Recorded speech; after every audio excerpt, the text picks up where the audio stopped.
Biomonitor inoperable. Pilot unresponsive. Life support functioning. Basic Mark 7 system access routed to ARID-AI. Primary objective, save my pilot.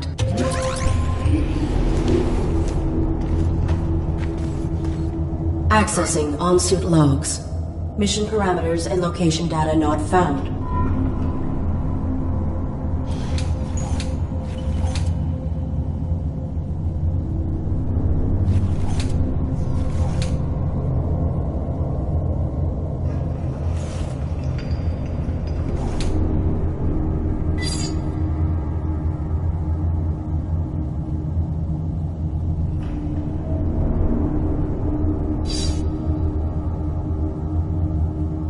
Threat level unknown. Weapon rendered inoperable from the impact. Consulting parameters. I will locate medical facilities.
Require access to my onboard camouflage. Attempting internal activation.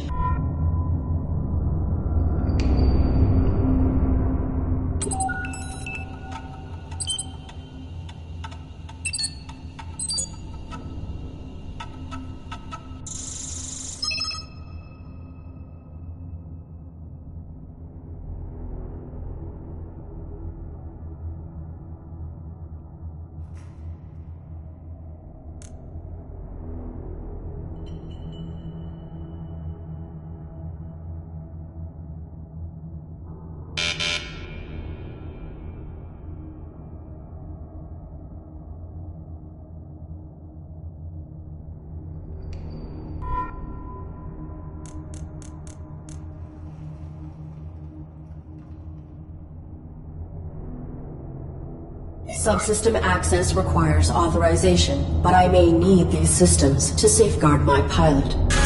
If I could find a way to bypass the lockout, I could override the access protocols myself.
So here we see our first glimpse of our friend here, the caretaker, who's stalking you.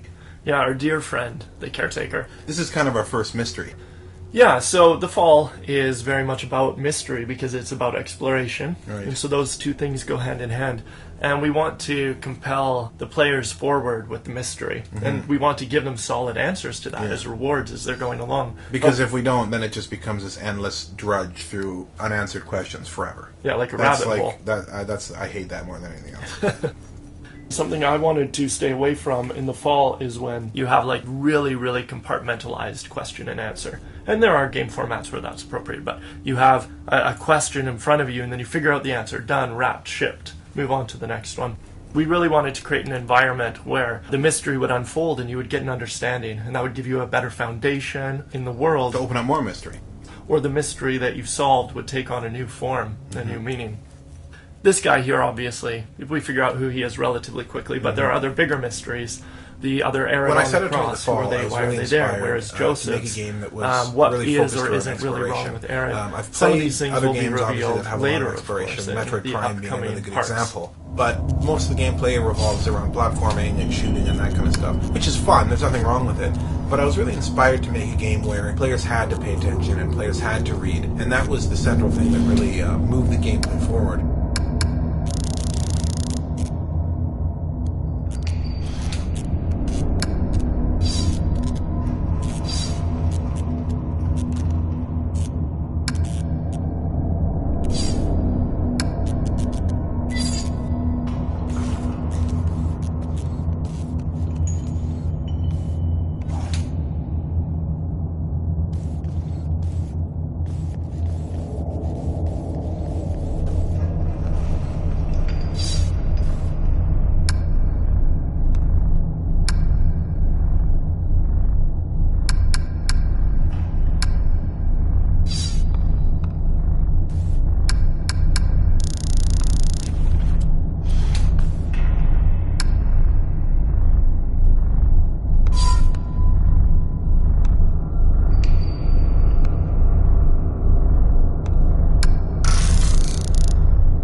We started the Fallout in a cave actually long before I even knew it was going to be the Fall or who the protagonist was. The game actually started as a painting.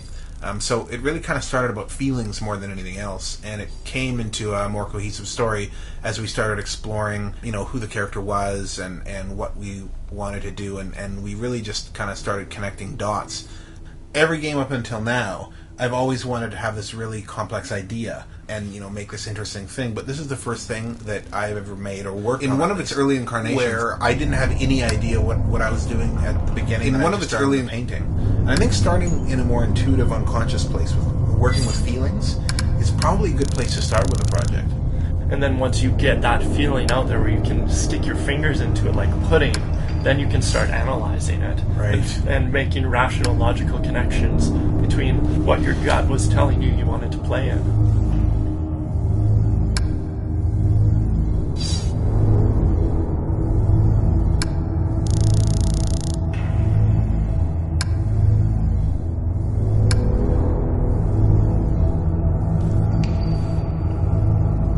In one of its early incarnations, the Fall was more...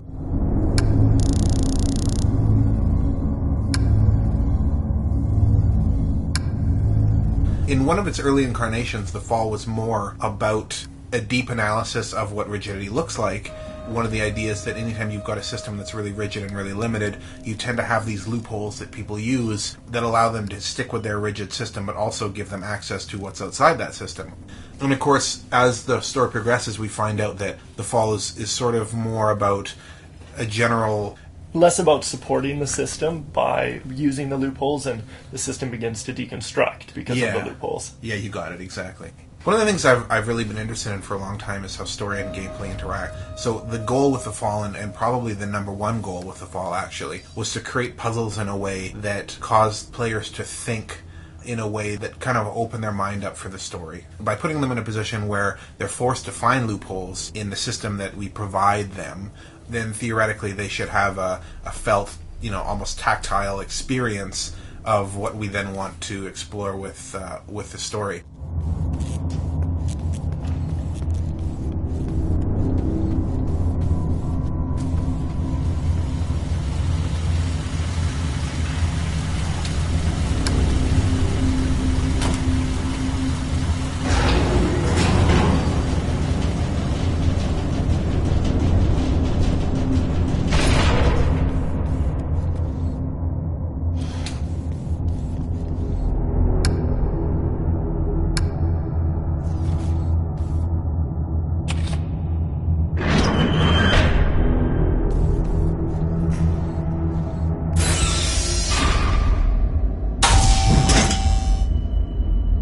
Artificial life form. State your primary function.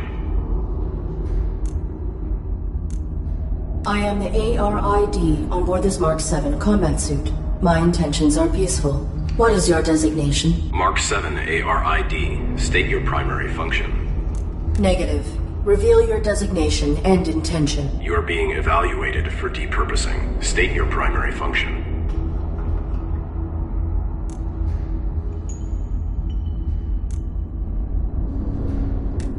My primary function is to assist and protect the human pilot of this armored combat suit. Human occupant, please verify and validate the function of this artificial life form. Impossible. He is unresponsive and likely in critical condition. I must find him medical treatment immediately. Can you be of assistance? Evaluation failed. Unit unable to demonstrate valid primary function. Initializing neural format. No. That will kill my pilot.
So here we have Arid being evaluated for the first time in some way.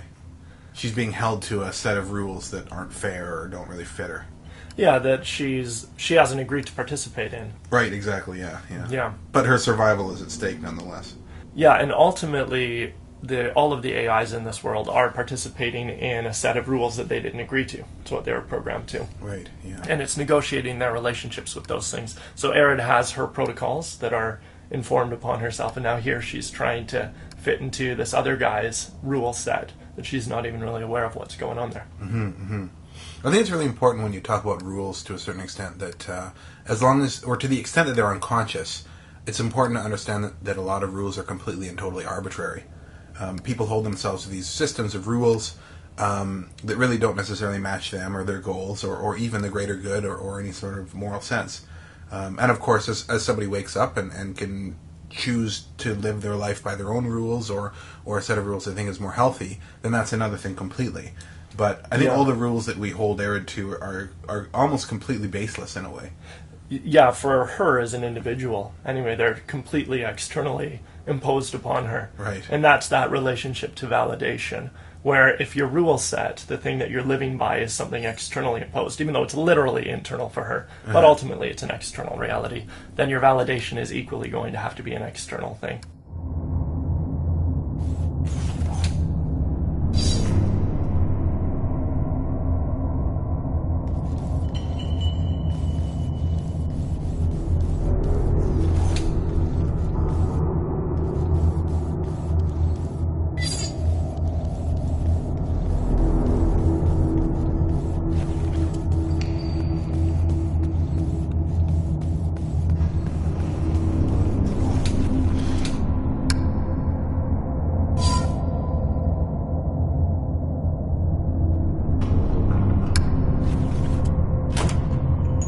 Self-evaluation initiated. Pilot exposed to harm while under ARID control.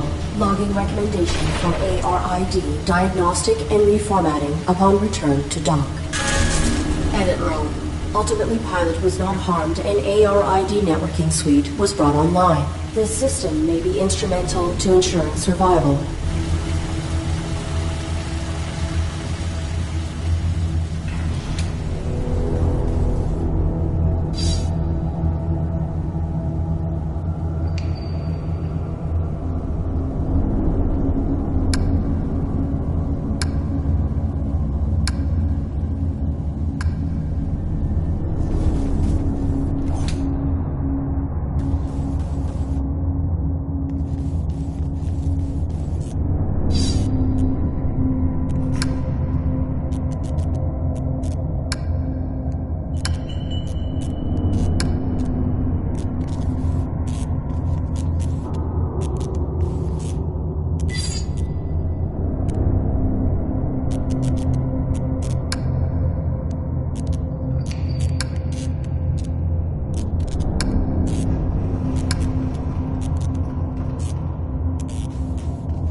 Cease.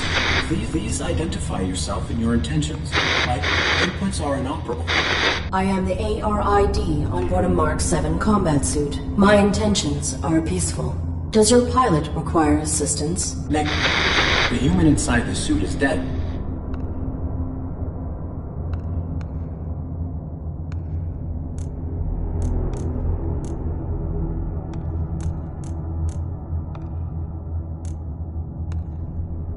Your design is pilot-centric. How did this human die in your care? I was granted rudimentary control and my pilot's cranium was compromised. I do not know why she was attacked, or why we were hung here. I failed to protect her. No vital signs detected for 23 minutes. She is dead. You are irrelevant. I will find a way to get you down. Then I will deactivate you and repurpose your power cell. Affirmative.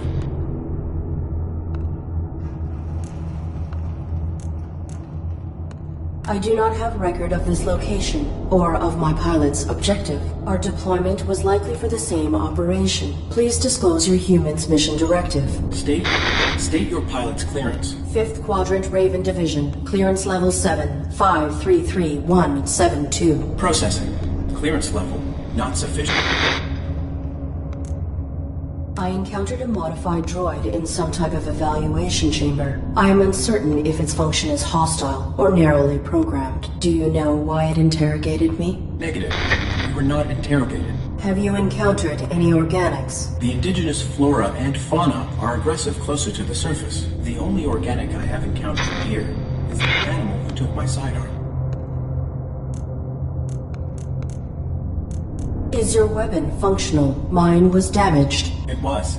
My pilot's attacker threw it aside while hanging us here. Before my observational system expired, I saw a small animal drag it through a crack in the floor. It may still be functioning. If there is another cavern below us, I may be able to retrieve it. The creature was drawn to my human's blood. My pilot is injured. Are you aware of on-site medical facilities? Negative. We were not here long enough to complete our search. There is a large compound above this cavern. It has amenities for humans and machines. So basic medical scanners and equipment would be logical. A motion sensor prohibits access to the facility above. Do you know how to bypass it? Use your integrated camouflage. I will return.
When I set out to make The Fall, I was really inspired to make a game that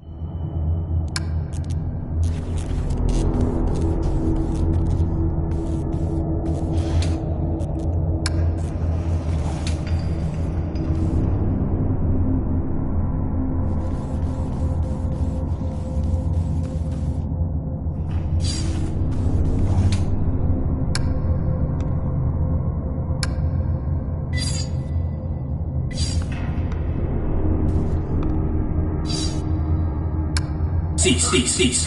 Please identify yourself and your intentions. My inputs are inoperable. I am the ARID on board a Mark 7 combat suit. I have returned.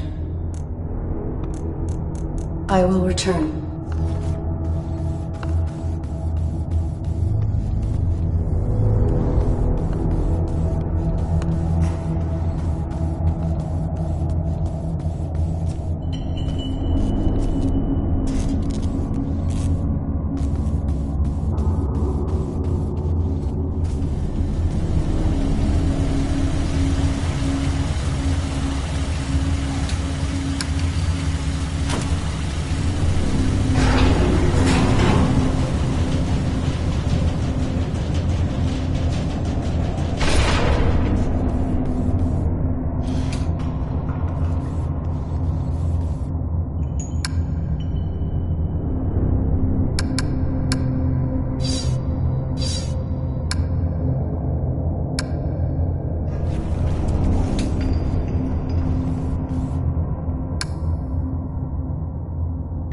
Here is where we first meet the caretaker, who's voiced by Alejandro Pacheco, and this scene has gone through a number of iterations as well.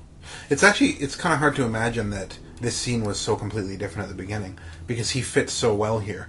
I mean, he's the central antagonist, and we're introducing him as the first threat. Mm-hmm. I mean, it just makes perfect sense. But in the original iteration, it actually wasn't the caretaker. Long before I really had a clear idea of where the game was headed, it was this sort of big HAL 9000-esque light.